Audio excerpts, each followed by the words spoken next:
Hello friends, मैं नीता भास्कर आप सभी लोगों का अपने यूट्यूब चैनल पर स्वागत करती हूँ। और आगे बहुत सारी परीक्षाएं हैं, तो पीजीटी की परीक्षा अगर आपकी अच्छी नहीं है तो परेशान ना हो। और रियलिटी ग्रेड की भी भर्ती आने वाली है, और नेट का पेपर आपका है, और अभी जीआईसी का है, प्रवक्ता का, तो बहुत सारे एग्जाम हैं आपके। और ये सभी ये क्वेश्चन यूपीसीएस हो चाहे किसी भी उसके लिए आपके लिए ये महत्वपूर्ण है, सारे क्वेश्चन जो भी मैं कराती हूँ। ठीक है, लेकिन इसके साथ साथ आपसे निवेदन करती हूँ कि एनसीईआरटी जरूर देखें। अगर हिस्ट्री आपको अपनी मजबूत बनानी है तो साथ साथ एनसीईआरटी भी देखें। ठीक है, तो चलिए शुरू करते हैं। वीडियो पसंद आए तो लाइक शेयर कमेंट अवश्य करिएगा, और जिन लोगों ने पहले की वीडियो नहीं देखी है अवश्य पहले की वीडियो देख ले। और हिस्ट्री और सिविक्स दो सब्जेक्ट में पढ़ाई रही हूँ, आपको पता ही है। तो चलिए शुरू करते हैं। फर्स्ट क्वेश्चन हमारा, निम्नलिखित कथनों पर विचार कीजिए।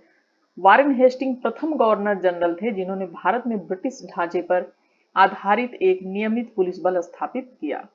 ठीक है, दूसरा पॉइंट है, रेगुलेटिंग एक्ट 1773 द्वारा कलकत्ता में उच्चतम न्यायालय सुप्रीम कोर्ट स्थापित किया गया। ठीक है, भारतीय दंड संहिता वर्ष 1860 में लागू हुई। उपयुक्त कथनों में से कौन से सही हैं? ठीक है, तो इसमें से कौन से सही हैं? और हमारा राइट आंसर हो जाएगा इसमें बी। एक तो आपका दूसरा सही है, 1773 के द्वारा कलकत्ता में उच्चतम न्यायालय की स्थापना हुई। और तीसरा आपका सही है, ये भारतीय दंड संहिता वर्ष 1860 में लागू हुई। ठीक है, सेकंड क्वेश्चन है, 20वीं शताब्दी में किस देश का भारत की ओर विस्तार का डर एंग्लो अफगान संबंधों का आधार था? अफगानिस्तान, फ्रांस, ईरान, रूस। तो सेकंड क्वेश्चन का हमारा राइट आंसर है रूस। ठीक है, थर्ड क्वेश्चन हमारा, सूची फर्स्ट को सूची सेकंड से सुमेलित करना है, और सूची नीचे दे कूट का प्रयोग हमें करते हुए इसका उत्तर देना है। 1775 प्रथम आंग्ल बर्मा युद्ध, 1780 प्रथम आंग्ल अफगान युद्ध, और 1824 प्रथम आंग्ल मराठा युद्ध, और 1838 द्वितीय आंग्ल मैसूर युद्ध। तो हम कूट देखते हैं और हम कूट मिलाएंगे। इसका हमारा तीसरा क्वेश्चन है और हमारा राइट आंसर हो जाएगा कूट मिलाने पे सी। ठीक है, ए का 3, बी का 4, सी का 1, और जो है डी का 2। ठीक है, एक बार जरूर से मिला ले आप।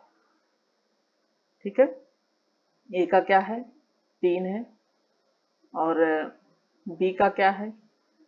बी का आपका है ए 4, और सी का 1, और डी का 2। ठीक है, बी का क्या है? 4, सी का क्या है? 1, और डी का जो है ये है 2। ठीक है, तो ये हो जाएगा हमारा मिलान इस तरीके से।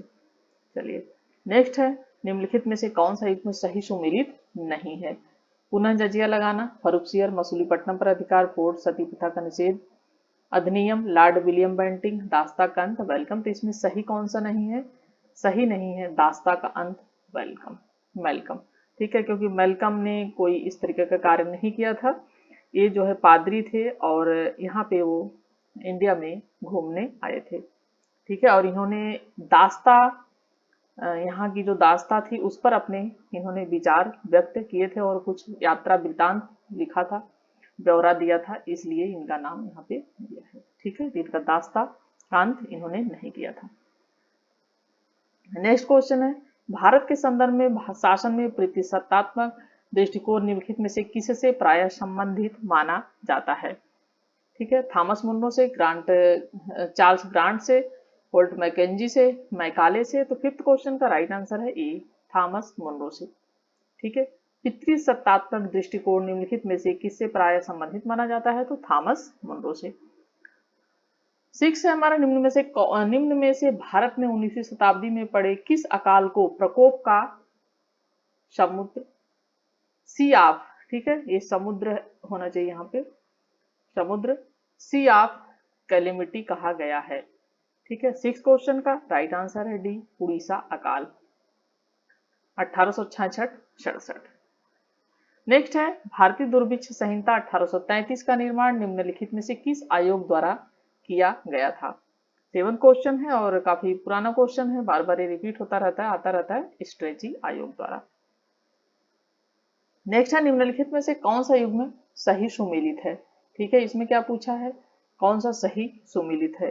8 क्वेश्चन है हमारा, और हमारा इसमें 1767-69 प्रथम आंग्ल मराठा युद्ध, और दूसरा क्या है 1790-92 तृतीय मैसूर युद्ध। तो ये बिल्कुल सही है, दूसरा वाला तो सही है, पहला वाला सही नहीं है।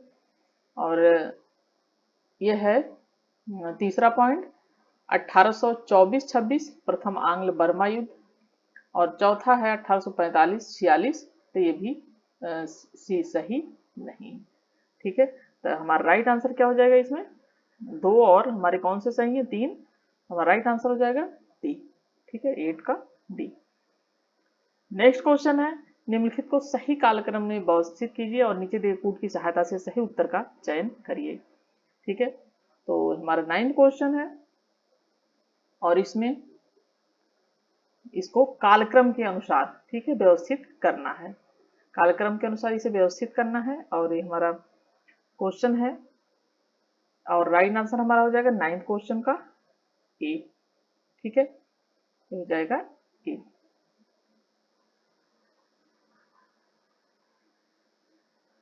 और 10th क्वेश्चन है हमारा, सुमेल कीजिए।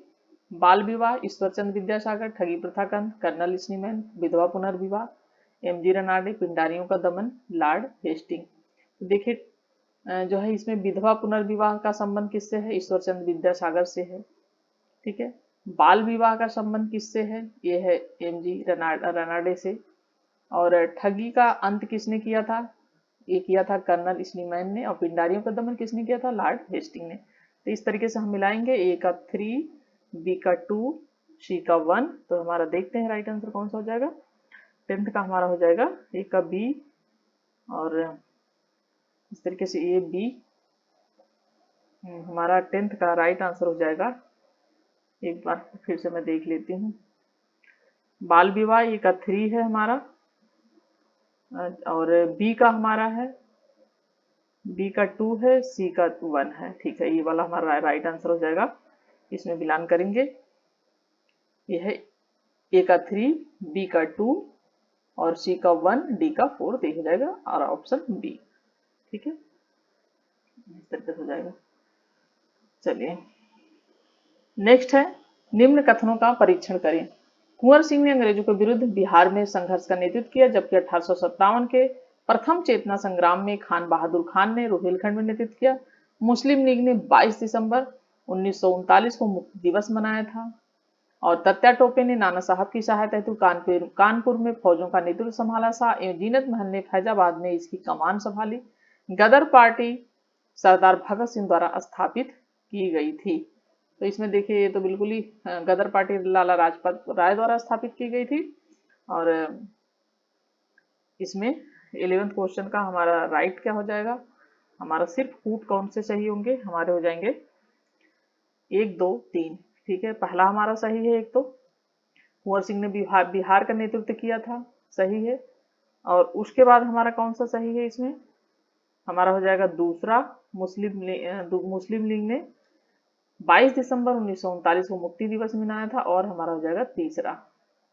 ठीक है, तत्या टोपे ने नाना साहब की सहायता कानपुर में फौजों का नेतृत्व किया था, और जीनत महल ने फैजाबाद में, और ये तो गलत है बिल्कुल। ठीक है, तो हमारा 1, 2, 3 और 11th क्वेश्चन का राइट आंसर सी। ठीक है, 1, 2, 3 सही है। नेक्स्ट क्वेश्चन है, ब्रिटिश सरकार भारत के विभाजन के लिए उत्तरदायी नहीं है, उपयुक्त कथन का श्रेय दिया जाता है। ठीक है, उपयुक्त कथन का श्रेय किसे दिया जाता है, 12th क्वेश्चन है, राइट आंसर है बी, लॉर्ड एटली को दिया जाता है। ठीक है, नेक्स्ट है, राजनीतिक स्वतंत्रता राष्ट्र का जीवन श्वास है, कहा है, किसने कहा है, ये कहा है अरविंद घोष ने। ठीक है, 14 क्वेश्चन है हमारा, न्यू लैम्स फॉर ओल्ड लेक श्रृंखला में सर्वहारा वर्ग के साथ संपर्क से बाहर होने के लिए कांग्रेस की आलोचना की गई थी, इन लेखों का लेखक कौन था। 14 क्वेश्चन का राइट आंसर है अरविंद घोष, ए। नेक्स्ट है, किन दो नेताओं ने भारत में दौरा कर सामाजिक उत्थान का कार्य किया। ठीक है, किसने किया, गांधी और तिलक ने। ठीक है, 16 क्वेश्चन है, किस पहले अध्यक्ष ने औपचारिक विग लगाकर गांधी टोपी त्याग कर औपचारिक विग त्याग कर गांधी टोपी पहनकर सदन की अध्यक्षता की। तो 16 क्वेश्चन का हमारा राइट आंसर है जीबी मावलेंकर। ठीक है, इन्होंने सदन की अध्यक्षता की थी और इन्होंने औपचारिक टोपी त्याग कर गांधी टोपी पहनी थी। ठीक है, और 17 क्वेश्चन, निम्न में से किस तिथि को भारतीय संविधान निर्माता डॉक्टर भीमराव अंबेडकर की मृत्यु हुई थी? तो ये हुई थी 6 दिसंबर 1956 को। ठीक है, 17 क्वेश्चन का राइट आंसर डी। और 18 क्वेश्चन हमारा, कौन से प्रसिद्ध भारतीय गुरुदेव के कौन से प्रसिद्ध भारतीय गुरुदेव के नाम से जाने जाते हैं? तो रविंद्रनाथ टैगोर जी जाने जाते हैं भारतीय गुरुदेव के नाम से। ठीक है, गुरुदेव के नाम से रविंद्रनाथ टैगोर जी जाने जाते हैं। 19 क्वेश्चन है, रविंद्रनाथ टैगोर की मृत्यु कब हुई थी? तो हमारा राइट ऑप्शन है 1941 में रविंद्रनाथ टैगोर की मृत्यु हुई थी। 20 क्वेश्चन, निम्नलिखित में से किसने रविंद्रनाथ टैगोर को महान प्रहरी कहा था? ठीक है, तो किसने महान प्रहरी कहा था रविंद्रनाथ टैगोर को? और ये कहा था महात्मा गांधी ने। ठीक है, महात्मा गांधी ने इन्हें जो है महान प्रहरी कहा था रविंद्रनाथ टैगोर को। और रविंद्रनाथ टैगोर जो थे उनका जन्म कोलकाता में हुआ था 7 मई 1861 को। ठीक है, कब हुआ था इनका जन्म? 7 मई 1861 को हुआ था और कोलकाता में हुआ था। कहाँ पे हुआ था? कोलकाता में। बहुत महत्वपूर्ण है ये, इसलिए इनके बारे में थोड़ी सी डिटेल जान लें। कोलकाता में हुआ था इनका जन्म। और इनके पिता कौन थे? देवेंद्रनाथ टैगोर और शारदा देवी इनकी माता। ठीक है, देवेंद्रनाथ टैगोर इनके पिता थे और माता कौन थी इनकी? टैगोर इनके पिता थे और माता शारदा देवी। ठीक है, माता कौन थी इनकी? शारदा देवी। तो ये इनकी 14वीं संतान थे रविंद्रनाथ टैगोर। और सबसे बड़ी बात यह है इनके बारे में कि 1913 में इन्होंने गीतांजलि, जो इनकी गीतों की पुस्तक थी, ठीक है, उसके लिए इन्होंने नोबेल पुरस्कार दिया गया था। ठीक है, इन्हें नोबेल पुरस्कार मिला है और ये मिला है 1913 में। और किस पुस्तक के लिए? महत्वपूर्ण पुस्तक है गीतांजलि। ठीक है, ये 2-3 चीजें इनके बारे में महत्वपूर्ण है। ठीक है, और 20 क्वेश्चन, और आशा करती हूँ कि वीडियो पसंद आई होगी, तो लाइक शेयर कमेंट अवश्य करिएगा। Thank you for watching video.